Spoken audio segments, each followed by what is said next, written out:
Le 7 mai 2000, Vladimir Poutine est intronisé président de la Fédération de Russie pour la première fois.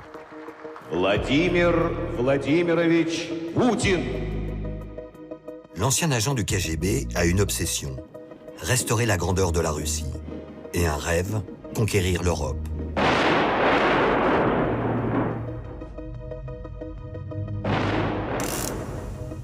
Il dispose d'une poignée d'alliés, son gang de Saint-Pétersbourg, qu'il a fait venir à Moscou. Face à lui, se dressent les tout-puissants oligarques qui contrôlent le pétrole et le gaz.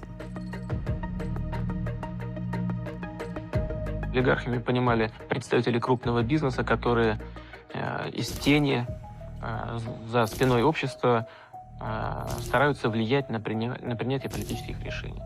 Вот такой группы людей быть не должно. Pour nettoyer la Russie des oligarques, il se rapproche de Sergueï Pougatchev, un banquier de Saint-Pétersbourg, comme lui. Pougatchev devient son représentant auprès des milieux d'affaires. Il avait dans l'idée qu'il fallait éviter les oligarques. Je lui ai dit, bon, je vais inviter tout le monde au Kremlin, et au bout de 20 ou 30 minutes, merci, au revoir. Et au dernier moment, il me dit, tu sais, je ne veux pas un truc formel avec des caméras de télévision. Je pense qu'on va se rencontrer de manière informelle. Je lui demande, et tu l'imagines où cette rencontre informelle? À la datcha de Staline.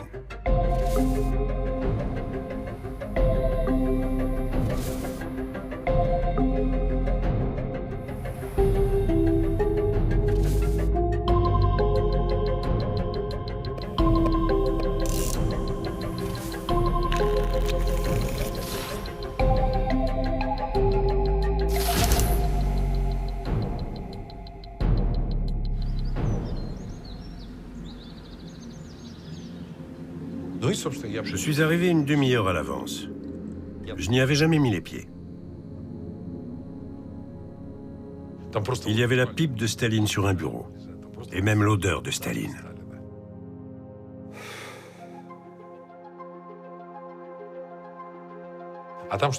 Pour accéder au jardin, il faut passer par le portail central, l'entrée, puis traverser toute la datcha, le bureau de Staline, la salle à manger de Staline et sortir.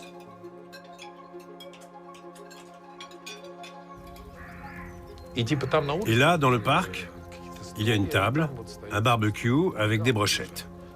Tout était prévu. Je lui dis, dis donc, tu as bien calculé ton coût. Tout le monde commence à arriver. Tous les oligarques célèbres. Friedman, Haven, tout le gratin, l'un après l'autre. Au fur et à mesure qu'ils arrivaient, ils devenaient blêmes.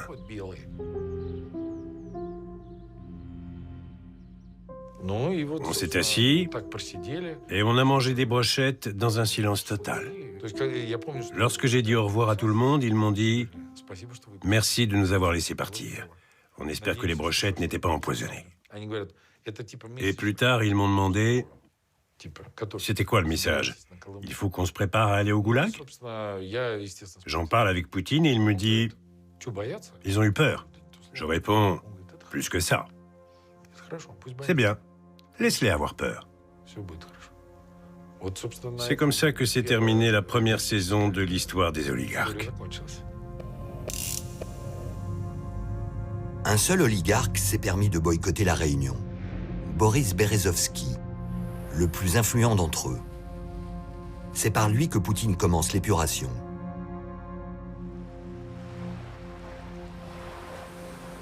Un drame va rapidement les opposer. Le naufrage d'un sous-marin nucléaire, le Kursk. Les 118 marins sont prisonniers au fond de l'eau, victimes de l'explosion accidentelle d'une torpille. La chaîne de télévision de Berezovsky diffuse en direct la lente agonie de l'équipage. Poutine faisait du jet ski. Berezovsky le pressait de rentrer. Il est revenu, et quand on lui a demandé ce qu'il était arrivé au sous-marin, il a dit à la télé « Il a coulé ». Ce n'était pas vraiment réconfortant pour les veuves et les mères des soldats qui s'était noyé de façon atroce. Et Berezovsky a diffusé des interviews avec les familles en deuil sur sa chaîne de télévision. Сколько это может продолжаться? Они за 50-70 долларов там закрыты сейчас консервные банки у нас. Зачем я его растила? Скажите, у вас есть дети? А?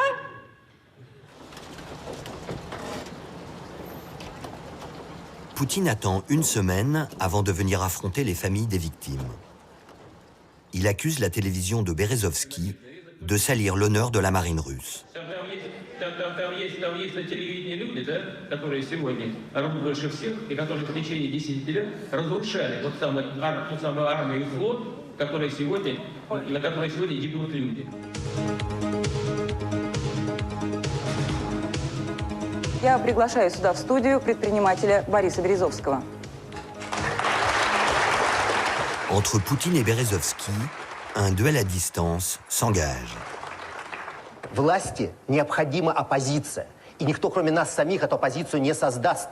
Вот эту власть, которая реально совершает серьезные шаги к созданию авторитарной системы в России. Вы отдаете себе прекрасно отчет, что происходит. Poutine a pété un câble. Il était furieux. Ils ont eu une dernière rencontre au Kremlin où Poutine a accusé Berezovsky de travailler pour les services secrets occidentaux, de comploter contre lui. Berezovsky a appelé Poutine Vova, le diminutif de Vladimir. Et Poutine l'a appelé Monsieur Berezovsky. Et c'était fini. Poutine lui a ordonné de vendre ses parts majoritaires de sa chaîne de télévision à quelqu'un de loyal envers le Kremlin. Boris lui a répondu d'aller se faire voir.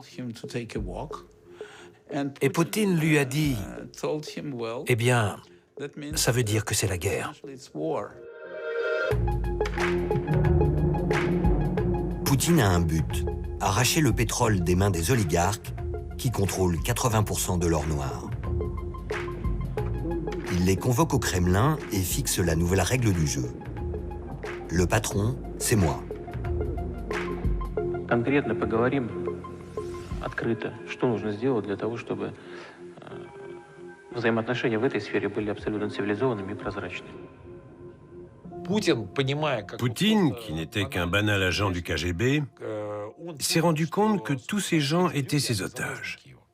Poutine a dit tout à coup, « Vous devez faire tout ce qu'on vous dira de faire. » Poutine s'attaque d'abord au groupe pétrolier créé par Berezovsky et Abramovitch. Il exige que le jeune oligarque trahisse son associé et lui rachète ses parts. Cette histoire fait penser à Oedipe, parce qu'on voit que dans les années 90, Berezovsky a parrainé le jeune Abramovitch. Ce n'était pas une simple relation d'affaires, c'était une amitié, ce qui fait que la suite est une trahison encore plus grande. Abramovitch, très intelligent, a compris comment travailler avec Poutine, comment parler avec Poutine. Et Poutine était entouré par les oligarques qui disaient « Poutine, c'est qui ?» Il restera président, 3 mois, 1 an peut-être. Sauf Abramovitch, qui a compris Poutine, qui a compris que c'est pour toujours, ce qui n'est pas compris les autres. Il se rendu, si vous voulez, à Poutine, je dis « Je suis de votre, monsieur le président. Qu'est-ce qu'il faut faire ?» C'est un personnage qui a vu juste et qui a sacrifié ses amis, sa famille, avec...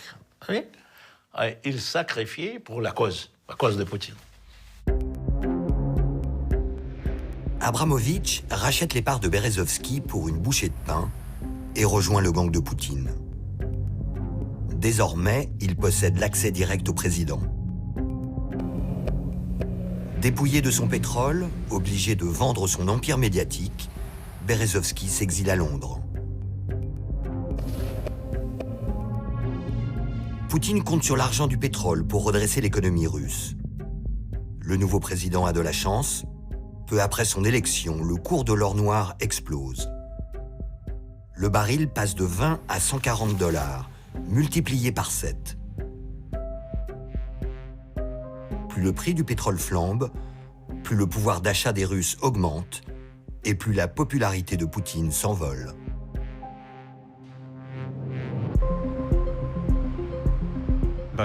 Au milieu des années 2000, la Russie était en plein boom. On pouvait acheter des voitures, prendre des vacances en Turquie, avoir le dernier téléphone portable. À l'Ouest, on ne comprend pas pourquoi Poutine est si populaire en Russie. On voit Yeltsin comme le sauveur de la démocratie, mais pour les Russes, le chaos des années Yeltsin a été une période cauchemardesque.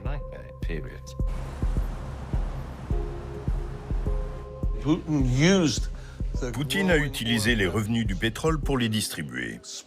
Et il a passé un contrat avec le peuple russe. Je vais vous apporter la prospérité, il y aura plus de choses dans les magasins, nous aurons plus de café, vous pourrez acheter une voiture, mais vous restez en dehors de la politique. Pas de manifestation. Vous dites ce que vous voulez dans votre salon ou dans votre cuisine, mais pas en public. Poutine impose son pacte de soumission aux oligarques. Mais Mikhail Khodorkovsky, qui détient les plus grandes réserves de pétrole russe, refuse de plier. Pire, il profite d'une réunion officielle pour dénoncer la corruption du pouvoir. Масштабы коррупции в России, оцениваемые экспертами 4 организаций, приблизительно одинаковые, в районе 30 миллиардов оценивается долларов. Это 10-12% ВВП. Ce jour-là, Khodorkovsky s'attaque au bras droit du président, Igor Sechin. Il l'accuse d'avoir détourné 600 millions de dollars. Derrière lui, c'est Poutine qui est personnellement visé. Ils ont pris 600 millions de dollars et ont versé un pot de vin. Mais à qui? Poutine lui répond, vous sous-entendez que j'ai... Poutine rougit, car il est impliqué. Ce jour-là, Khodorkovsky a signé son arrêt de mort. Мы с вами обсуждали в свое время, да? Значит, совсем недавно, что и ваша компания, допустим, у нее были проблемы с уплатой налогов. Но как-то эти проблемы возникли. Понимаете? Вот поэтому я возвращаю вам вашу шайбу. Pour Poutine, l'essentiel, ce sont les relations personnelles. Et là, c'était une insulte personnelle. Après, nous sommes allés directement dans son bureau. Et pendant 2 heures, il a hurlé. « C'est quoi ce bordel ?» Il sautait, il trépignait, il criait. « Oh, le salaud, je vais le réduire en cendres. C'est une ordure. »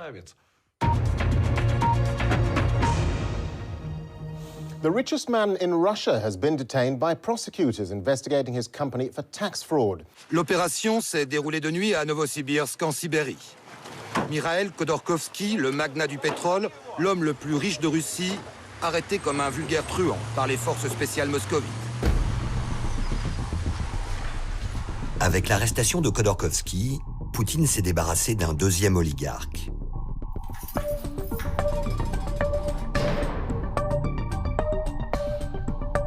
Mais même en prison, Khodorkovsky reste à la tête de son empire pétrolier, Yukos.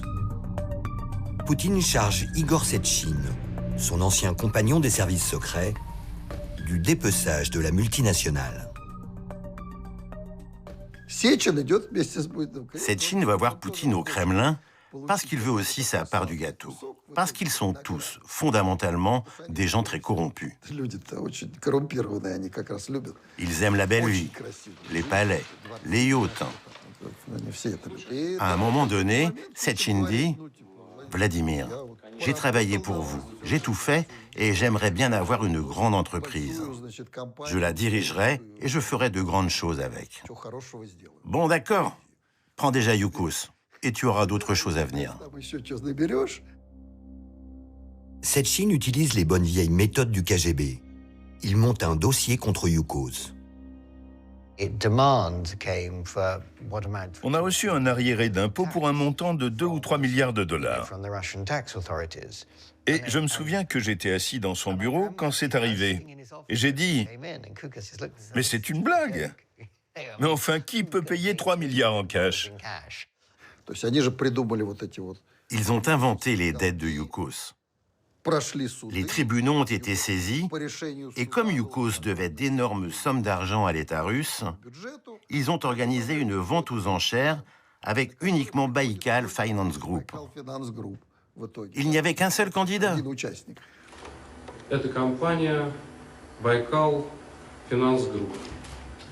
Номер один предлагает начальную минимальную цену, и я принимаю эту цену. Благодарю вас. Спасибо. 3. Предложение принято.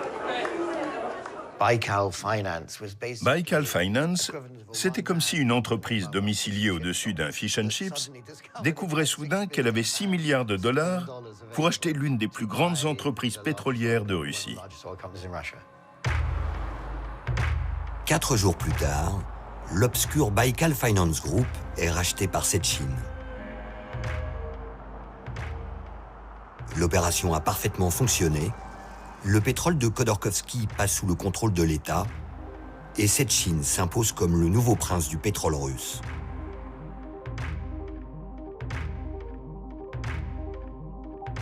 Khodorkovsky est condamné à 8 ans de prison pour fraude fiscale. Poutine l'envoie en Sibérie comme un dissident au temps de l'Union soviétique. Что касается Ходорковского, то я уже высказывался много раз на этот счет. Считаю, что вор должен сидеть в тюрьме. La peur s'empare des oligarques. Seul Berezovsky, depuis Londres, ose protester.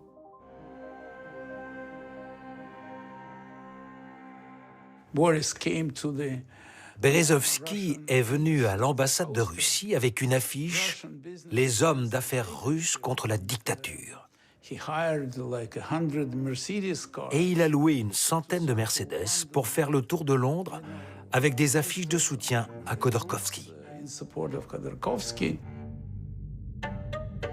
Khodorkovsky derrière les barreaux, Berezovsky à Londres, Abramovitch rallié, Poutine a soumis une partie des barons de l'or noir. Maintenant, il s'attaque à l'autre richesse de la Russie, le gaz. Contrairement au pétrole, l'industrie du gaz n'a jamais été privatisée. Elle est pilotée par un géant public, Gazprom. Глобальная энергетическая компания. Gazprom détient le monopole de l'exploitation, du transport, de la distribution et de l'exportation de gaz. Надежная, единая система газоснабжения.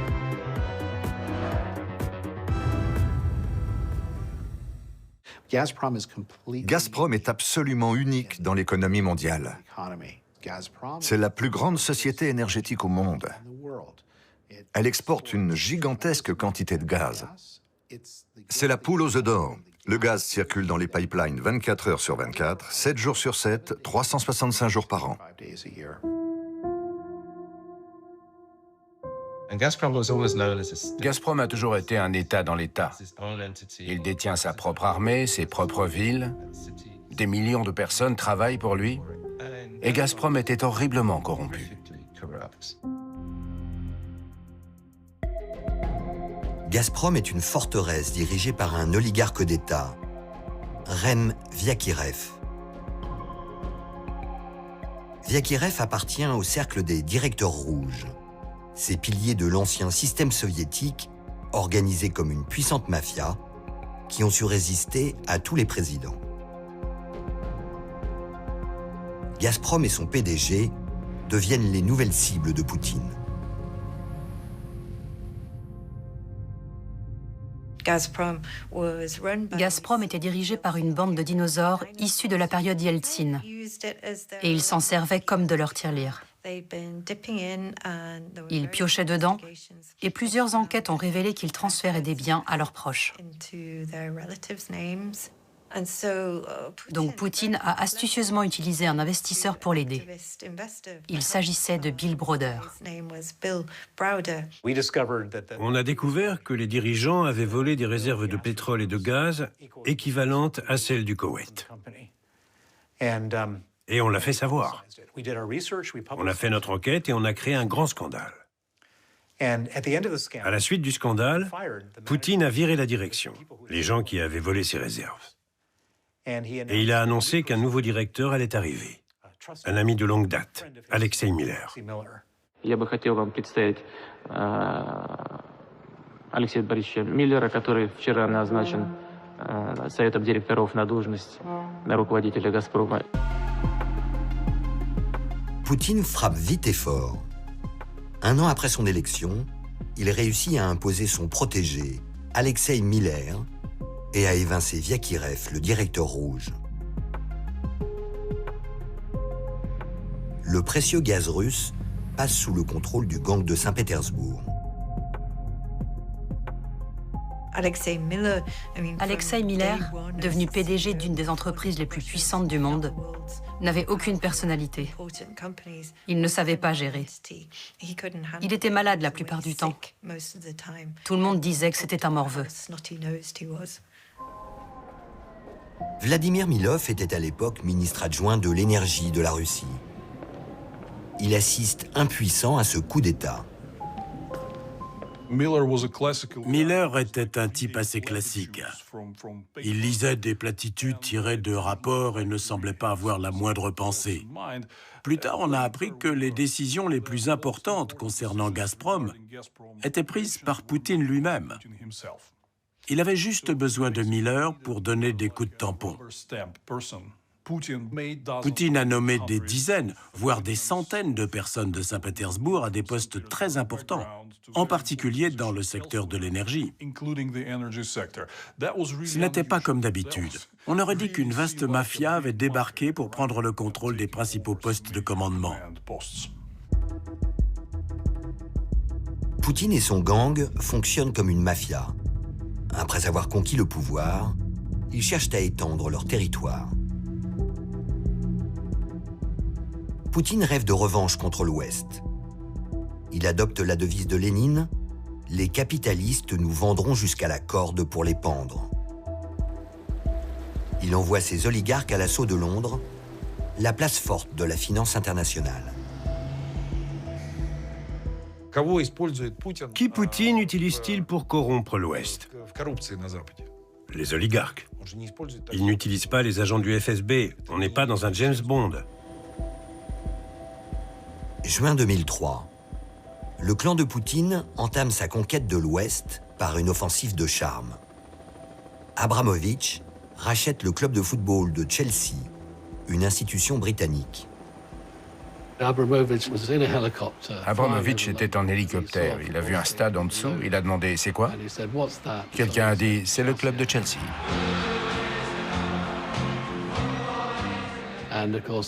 C'était une grande chance pour Ken Bates, le propriétaire de Chelsea qui était lourdement endetté. Soudain, un Russe méga riche arrive en ville et l'affaire se fait en quelques jours.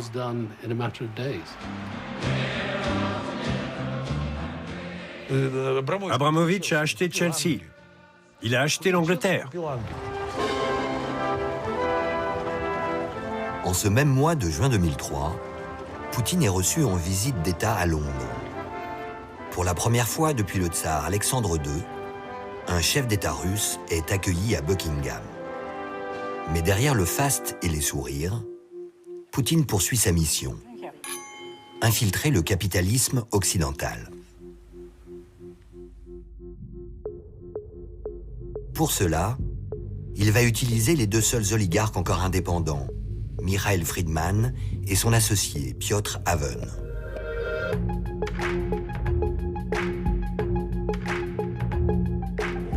Friedman signe la première victoire économique de Poutine sur la scène internationale. Une alliance entre son groupe pétrolier TNK et BP, la multinationale britannique. Poutine savoure l'instant. Il l'a lui-même négocié avec Tony Blair. Реализация этих намерений сразу выведет Великобританию на первое место по объему инвестиций в Россию. Avec cet accord historique, Friedman et Haven rejoignent officiellement le camp du Kremlin. À cette époque, il était important pour Poutine de maintenir de bonnes relations avec l'Ouest. L'accord de 2003 avec BP était le symbole de la nouvelle Russie capitaliste entrant sur le marché mondial.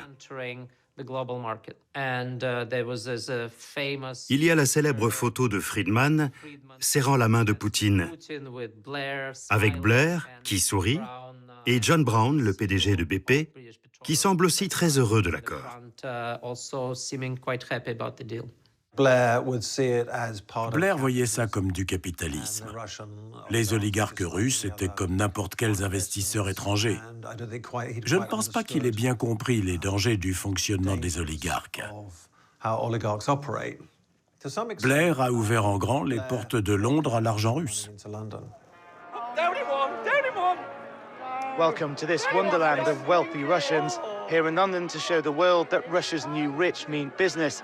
The country finds itself sitting on a lake of oil and gas, and the petrodollars are flowing like never before. It's a newfound confidence based on the premise that the West is now reliant on Russia to keep going.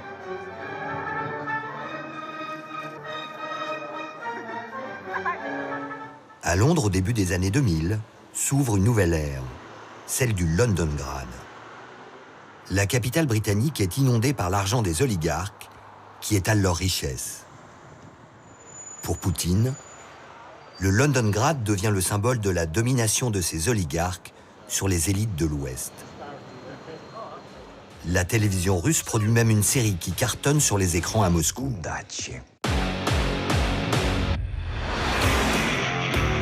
Трое русских создали агентство «Лондонград», чтобы помогать таким же русским в Лондоне. 20 milliardaires russes ont transféré leur argent dans l'immobilier à Londres. Selon mes calculs, ça fait 1,8 milliard d'euros, rien que pour l'immobilier. Ils ont utilisé Londres comme terrain de jeu pour leur fortune. Nearly £50 billion of Russian money has been deposited in British banks over the past 2 years, according to the Bank of England. And it's not just football teams. Wealthy Russians are splashing out on expensive property.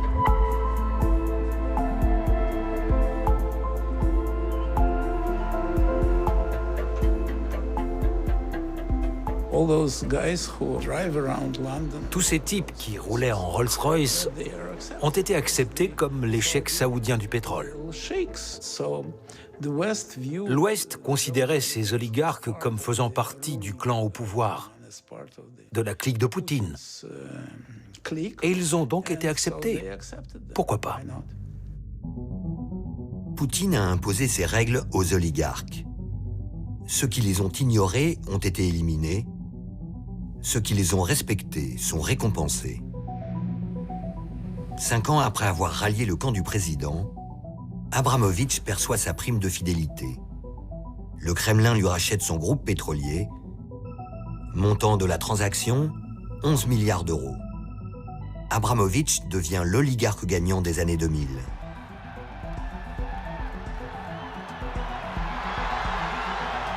Il intègre le hit parade des fortunes mondiales. He now has more pure cash than anyone in the world. In total assets, businesses, property and so on, he was 21st in the world. He's now climbed the league table to 4th. His wealth is now greater than the yearly product of 158 countries, 3/4 of the world. L'orphelin soviétique qui trafiquait du pétrole s'affiche désormais en ambassadeur de la Russie de Poutine.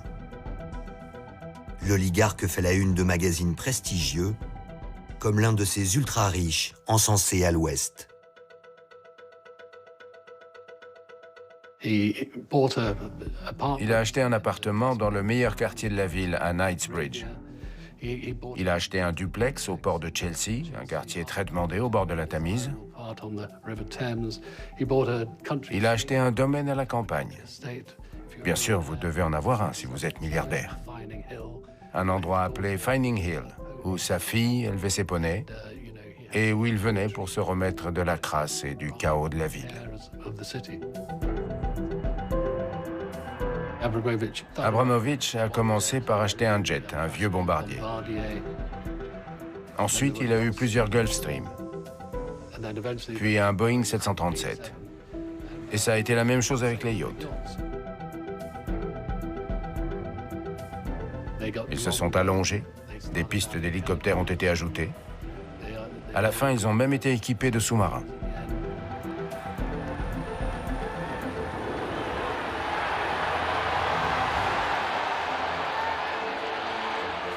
Abramovich est le pionnier de cette vaste campagne d'influence. Il est bientôt suivi par les autres oligarques et à partir du milieu des années 2000, leur pétrodollar déferle sur l'ensemble du continent européen. We light up the football. Gazprom, official partner of the UEFA Champions League. Les oligarques étaient le fer de lance de l'influence du Kremlin dans de nombreux pays européens, y compris au Royaume-Uni. On est devenu accro à l'argent russe. On a laissé les oligarques employer des lords, offrir des sièges dans les conseils d'administration à Moscou et leur verser des grosses sommes d'argent. On les a laissés corrompre notre classe politique en finançant le Parti conservateur. Ce sont des sommes folles. C'est une faute. Je n'accuse personne de corruption, mais il y a une odeur ici que je n'aime pas. Pendant plus de 15 ans, l'argent russe inonde le Royaume-Uni, jusqu'à ce que les parlementaires tirent enfin la sonnette d'alarme. The Russian Report, le rapport russe, publié avant l'invasion de l'Ukraine, se lit comme une effarante plongée au cœur des réseaux d'influence tissés par Poutine et son gang. Point numéro 50 de notre rapport. L'influence russe au Royaume-Uni est la nouvelle norme. Il y a beaucoup de Russes ayant des liens très étroits avec Poutine, intégrés dans le monde des affaires britanniques en raison de leur richesse. Quand on crée un système économique qui dépend de l'argent venant de sources corrompues, il faut ouvrir les yeux sur ce qui se passe. Tout cela doit être vu dans le contexte des liens que certains d'entre eux entretiennent avec un État-mafia. Un État-mafia construit avec l'argent du pétrole et du gaz. Car plutôt que de développer l'économie russe, Poutine a privatisé les ressources naturelles au profit de son clan de Saint-Pétersbourg. Le pétrole et le gaz sont au centre de cet État-mafia. Il y a un mot en russe, le tube, qui signifie pétrole et gaz. Si vous êtes assis sur le tube, alors votre vie peut devenir réjouissante, d'une manière spectaculaire, parce que vous devenez riche. On parle ici de milliards et de milliards de dollars. Dans sa conquête de l'Ouest, Poutine dispose d'un allié, Gennady Timchenko, l'ami de l'ombre. Il est l'oligarque soupçonné de gérer la fortune du président. Timchenko est l'une des personnes de confiance qui a toujours été impliquée dans le contrôle de la fortune personnelle de Poutine. Et pour les criminels de la mafia de Poutine, l'argent est roi.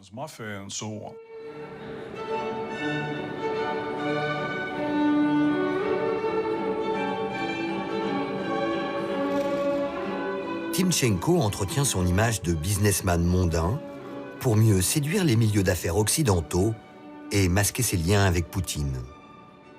Il vivait à Genève. Il a aussi des biens en France. Il est très charmant, très sympathique et très intelligent. Nous avons passé beaucoup de temps à démentir ses liens d'amitié avec M. Poutine. Il ne voulait pas qu'on lui pose des questions sur M. Poutine.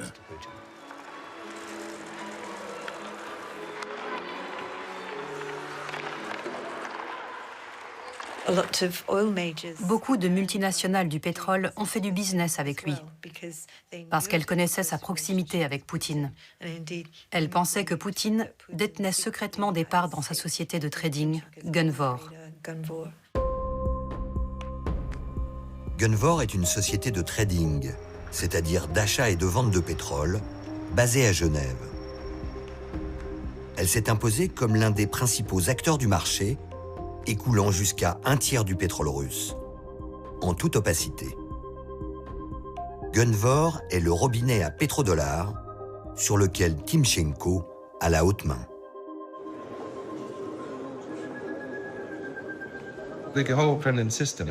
Le système du Kremlin est hybride. Vous avez une entreprise commerciale privée que vous contrôlez ou que vous influencez. Elle mène des opérations de trading sur les marchés comme n'importe quelle autre société. Sauf qu'on a un homme, Timchenko, qui supervise tout. Et donc, si un jour vous voulez, pour des raisons politiques, diminuer les livraisons à l'Allemagne et augmenter celles vers la Chine, même si c'est moins rentable, il n'y a pas de discussion possible. C'est comme ça. C'est là le point clé.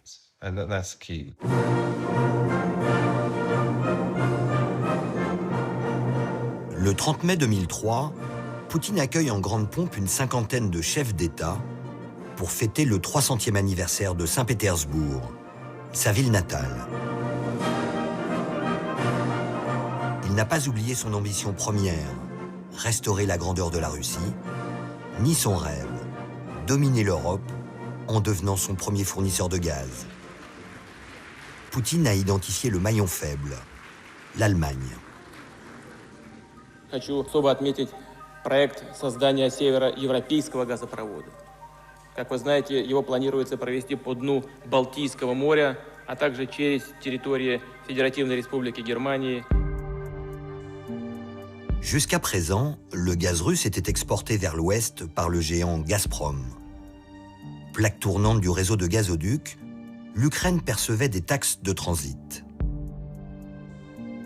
Mais en 2004, l'Europe change de visage. 8 anciennes républiques socialistes tournent le dos à la Russie et intègrent l'Union européenne.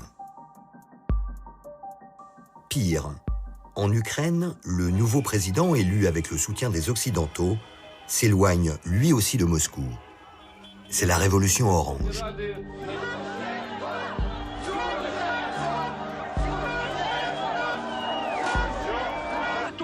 En représailles, Poutine déclenche la guerre du gaz.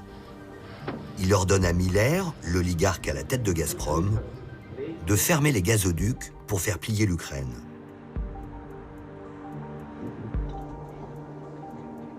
Andriy Koboliev était le PDG de Naftogaz, le géant du gaz ukrainien.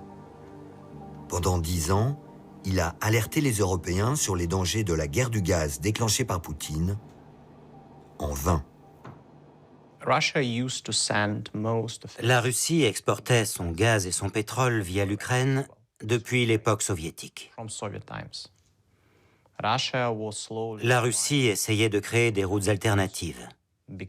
Parce que tant que l'énergie passait par l'Ukraine, les Russes se sentaient dépendants de nous. Poutine veut construire une autoroute du gaz pour abreuver l'économie allemande. Son nom ? Nord Stream, le plus long gazoduc sous-marin au monde. Pour Poutine, c'est l'arme parfaite pour contourner l'Ukraine. Pour les industriels allemands, Nord Stream est une aubaine pour se fournir en gaz bon marché.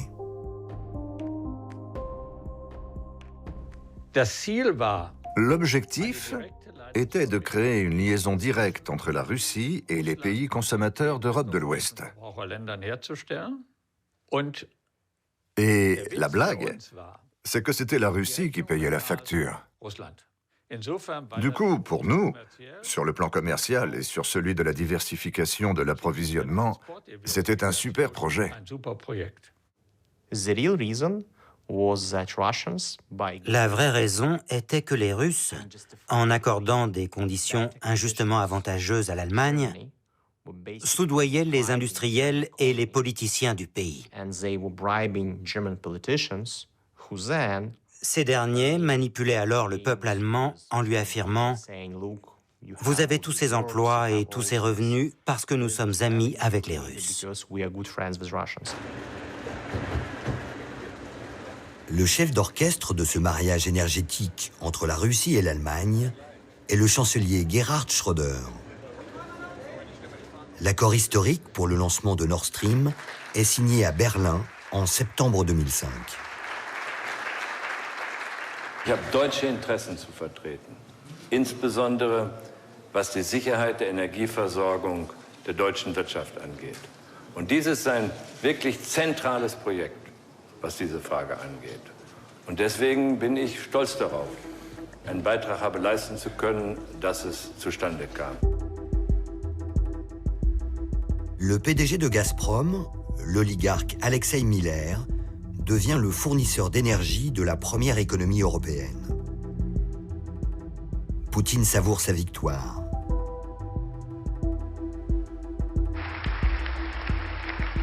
Dix jours plus tard, le chancelier Schröder perd les élections. Il est immédiatement recruté par le gang de Saint-Pétersbourg.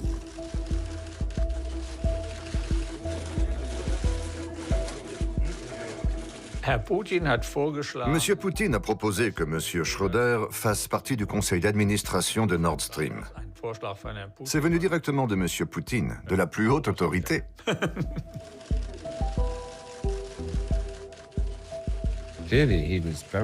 De toute évidence, il était très proche de Poutine. Et ils étaient de bons amis au-delà des relations normales de travail entre dirigeants. Je me souviens que Schröder est venu célébrer un Noël orthodoxe le 7 janvier en Russie. Et il est allé à la datcha de Poutine. Ils ont passé 3 jours enfermés dans la datcha. Je connais des gens qui étaient présents côté allemand. Ils ont dit qu'ils passaient leur temps à boire, à manger, à faire des batailles de boules de neige et des blagues, et qu'ils s'entendaient vraiment bien.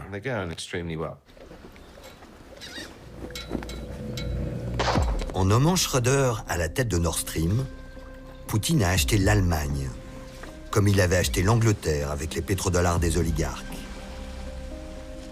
L'ancien chancelier devient le VRP international de Poutine, jusqu'à l'invasion de l'Ukraine, 17 ans plus tard. On est en Ukraine, là, en pleine guerre.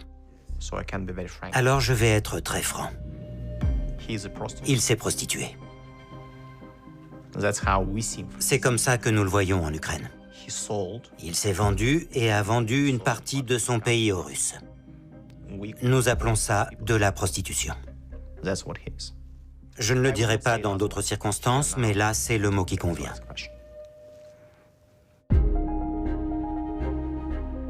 Dans l'ombre, un banquier allemand a été lui aussi recruté par le clan de Poutine. Matthias Warnig est une vieille connaissance du président russe du temps de la guerre froide. À l'époque, Poutine et Warnig travaillaient comme espions dans le même camp, l'un pour le KGB soviétique, l'autre pour la Stasi est-allemande.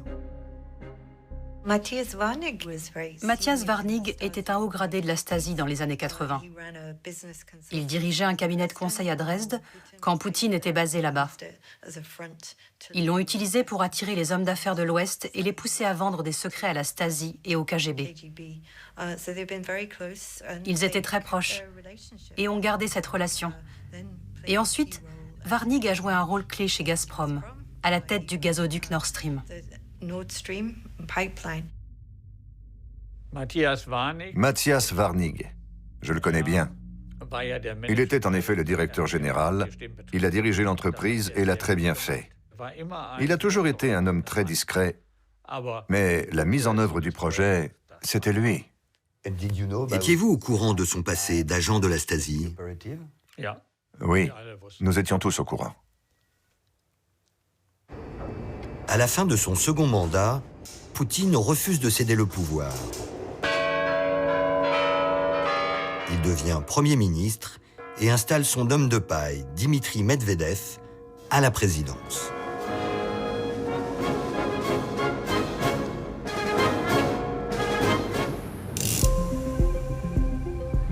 En l'espace de 8 ans, Poutine a placé son gang de Saint-Pétersbourg aux commandes du gaz et du pétrole.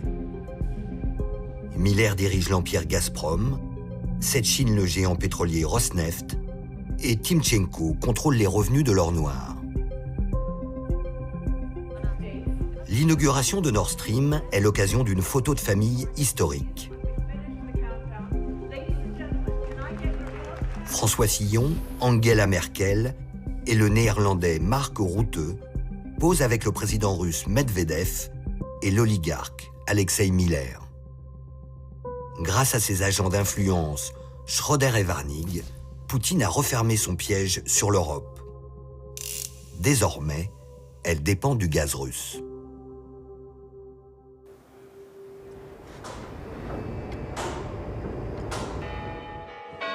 Vladimir Vladimirovich Poutine. À sa réélection en 2012, Poutine reprend l'épuration des derniers oligarques historiques. Sa nouvelle proie est Pougatchev, le banquier du Kremlin, l'homme qui en savait trop. Poursuivi pour escroquerie, victime de plusieurs tentatives d'assassinat, Pougatchev se réfugie en France. C'était clair que pour moi, c'était la fin. Il m'a dit, on va te racheter tout ce que tu possèdes ici. Et il m'a confisqué tout ce que j'avais en Russie. C'est le pire qu'il pouvait me faire à part me tuer. Au bout du compte, je n'ai rien touché du tout. Ils m'ont juste tout volé jusqu'à l'os. En Russie, Poutine est devenu l'oligarque numéro 1, le parrain qui fait et défait les fortunes. Et parfois, avec la complicité des Occidentaux. Comme en 2012 à Londres, quand Berezovsky traîne en justice son ancien associé, Abramovich. Il l'accuse de l'avoir escroqué 10 ans plus tôt, quand Abramovich, sur ordre de Poutine, lui avait racheté son empire pour une bouchée de pain. Berezovsky, l'ennemi personnel de Poutine, réclame plusieurs milliards de dollars de réparation. Berezovsky était l'oligarque qui s'était rebellé contre Poutine, qui s'était réellement brouillé avec lui et avait fui à Londres. Et Abramovich était le gars qui avait de bonnes relations avec Poutine. Abramovich, dans l'esprit de Berezovsky, c'était un substitut de Poutine. Alors oui, c'était Abramovich qui se tenait dans la salle d'audience face à Berezovsky, mais en réalité, il y avait une sorte d'ombre menaçante qui planait sur le procès, l'ombre de Vladimir Poutine. Pour Berezovsky, la loi britannique était la meilleure du monde. Les juges britanniques étaient plus intègres que les juges russes, qu'on peut acheter avec du cash glissé sous la table.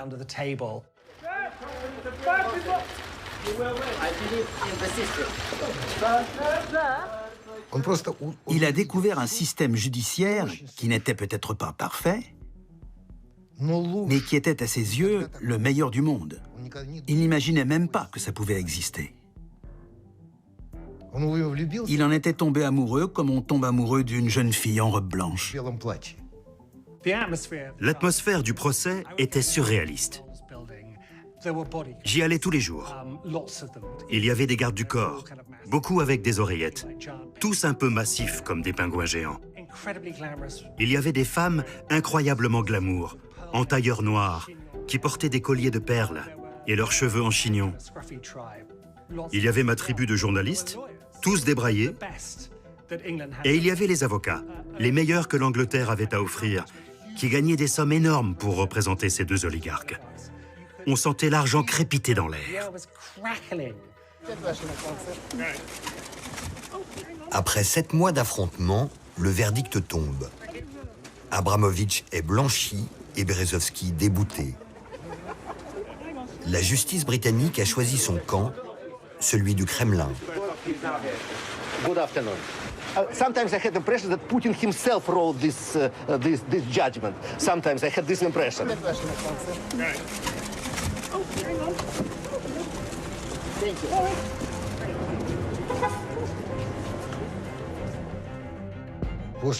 Après ce procès, je ne l'ai revu que 2 ou 3 fois.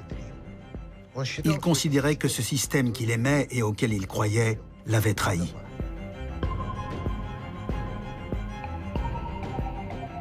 Peu après, Berezovsky est retrouvé pendu dans son manoir des environs de Londres. Suicide ou meurtre? Aujourd'hui encore, la mort de l'oligarque reste un mystère. Le médecin légiste n'a pas parlé de suicide. Il a dit que ça restait ouvert. Vous me demandez ce que j'en pense? Moi, je n'y crois pas. Je ne sais pas comment ils l'ont tué, mais je ne crois pas au suicide. Après la mort de Berezovski, seuls 2 oligarques historiques possèdent encore une partie du pétrole russe, Friedman et Aven. Ils ont longtemps servi les intérêts de Poutine, mais le président exige le contrôle absolu sur l'or noir. Poutine a le choix, les récompenser ou les exproprier, la carotte ou le bâton. Finalement, il ordonne à Setchine, son homme de main, de racheter leur groupe pétrolier et de les payer rubis sur l'ongle. 27 milliards de dollars, une fortune. Poutine ne se soucie pas vraiment d'argent. La Russie en a tellement qu'il peut le dépenser comme il veut, et puis c'est tout. J'ai eu ce que je voulais, ces gars ont obtenu 27 milliards de dollars, et alors? J'ai 600 milliards à la banque. À l'époque, à Moscou, on m'a dit que Setchine était furieux, qu'il se demandait pourquoi donner tout cet argent à ces gens. Pourquoi ne pas confisquer leur groupe, comme nous avons pris Yukos à Khodorkovsky? Pourquoi payer ces riches oligarques? Mais on lui a dit non. Et ces types sont partis avec beaucoup d'argent. Setchine est devenu l'homme le plus important dans le secteur de l'énergie russe, faisant de Rosneft la plus grande société pétrolière publique du monde. Il est le capitaine du pétrole de la Russie.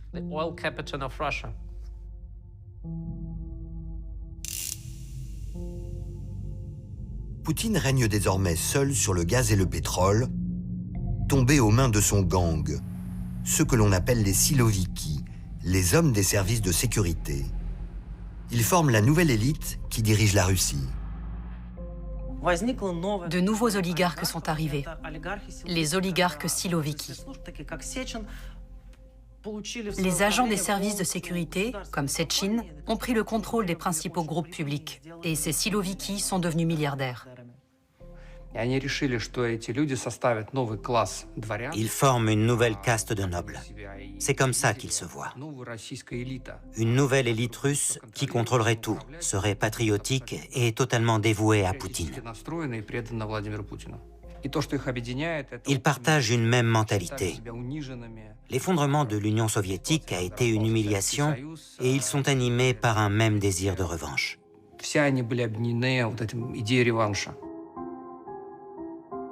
Poutine prépare sa revanche depuis longtemps. Il convie le monde entier aux Jeux Olympiques de Sotchi pour célébrer la splendeur de la Grande Russie. Le pays connaît un boom pétrolier et l'argent coule à flot.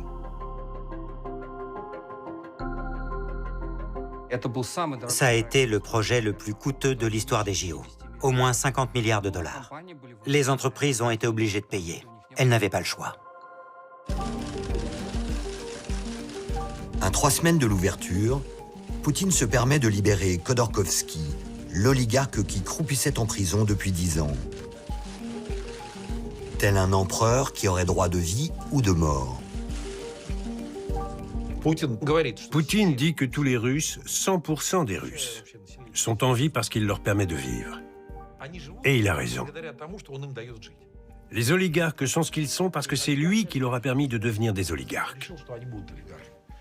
140 millions de personnes dépendent de lui. Pauvres, riches, ils meurent où ils vivent, ils partent à la guerre ou pas, ils dépendent tous de lui. 4 jours après la fin des Jeux Olympiques, Poutine lance son armée à l'assaut de la Crimée. Les Européens sont piégés. Poutine contrôle leur approvisionnement en énergie. Le maître du Kremlin tombe le masque. Il a transformé le pétrole et le gaz en une arme et la tient braquée sur l'Europe.